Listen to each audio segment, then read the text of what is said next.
নীলফামারীতে অবস্থিত বাংলাদেশের দ্বিতীয় বৃহত্তম শুটকির আড়ত। ১৯৮০ সালে গড়ে ওঠে উত্তরাঞ্চলে শুটকি বাণিজ্যের এই কেন্দ্রটি। চট্টগ্রাম, কক্সবাজার, কুতুবদিয়া, কাপ্তাই, খুলনা, কুয়াকাটা ও মহিপুর সহ দেশের উপকূলীয় অঞ্চল থেকে প্রতিদিনই শুটকি আসে সেখানে।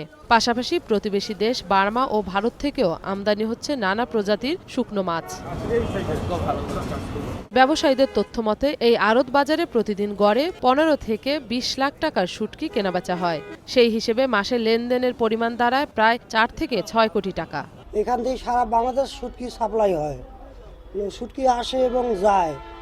এখানে সর্বনিম্ন থেকে উচ্চনিম্ন পর্যন্ত শুটকি বেচা বিক্রি হয়। বর্তমানে আমরা মাছ রাখি, কোল্ড স্টোর আছে কিন্তু ঢাকায়, সেখানে দেখা যায় পার কেজিতে আমাদের ৫০, ৬০, ৭০ টাকা খরচ হয়ে যায় পার কেজিতে। এই বাজারে দেশীয় নানা প্রজাতির শুটকি পাওয়া যায়। ১০০ টাকা থেকে শুরু করে মানভেদে ৫০০ থেকে ১২০০ টাকা কেজি দরে বিক্রি হয়। আর উন্নত মানের শুটকির দাম কেজি প্রতি ৪,০০০ থেকে ৫,০০০ টাকা পর্যন্ত।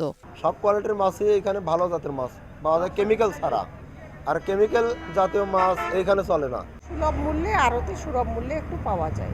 ভেটকি পাওয়া যায়, বাঁশপাতারি পাওয়া যায়, কাচ্চি পাওয়া যায়, লইট্টা পাওয়া যায়, শোল মাছ পাওয়া যায়, বাইন মাছ পাওয়া যায়। হিমাগার না থাকায় ব্যবসায়ীরা বাধ্য হয়ে ঢাকায় শুটকি সংরক্ষণ করছেন। এতে পরিবহন ভাড়া ও সংরক্ষণ খরচ কয়েক গুণ বেড়ে যাচ্ছে। অনেক ক্ষেত্রে দীর্ঘ যাত্রায় শুটকি পচে নষ্ট হয়ে ক্ষতিগ্রস্ত হচ্ছেন ব্যবসায়ীরা। সরকারের কাছে রিকোয়েস্ট করব বা আপনাদের কাছে রিকোয়েস্ট করব, সরকারিভাবে আমাদের সৈয়দপুর অঞ্চলে একটা কোল্ড স্টোর দেওয়ার জন্য, মাছের কোল্ড স্টোর।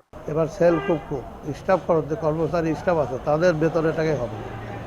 আমরা এখান থেকেই কিনা বেচা করি।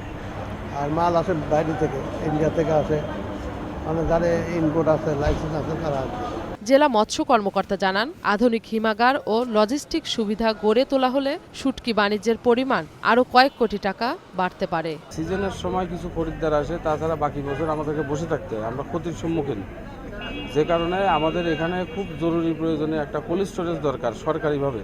যদি এখানে হিমাগারের ব্যবস্থা করা যায়, এই ব্যয়টা যখন সাশ্রয় হবে, তখন ব্যবসায়ীরা কম দামে মানুষের কাছে শুটকি বিক্রয় করতে পারবে এবং তাদের প্রফিটও কিন্তু আগের চেয়ে বেশি হবে। সম্ভাবনাময় এই শুটকির বাজারকে আন্তর্জাতিক মানে নিতে এখনই প্রয়োজন পরিকল্পিত বিনিয়োগ ও অবকাঠামোগত উদ্যোগ, বললেন সংশ্লিষ্টরা। মৌসুমী মৌ, গ্রিন নিউজ ডেস্ক।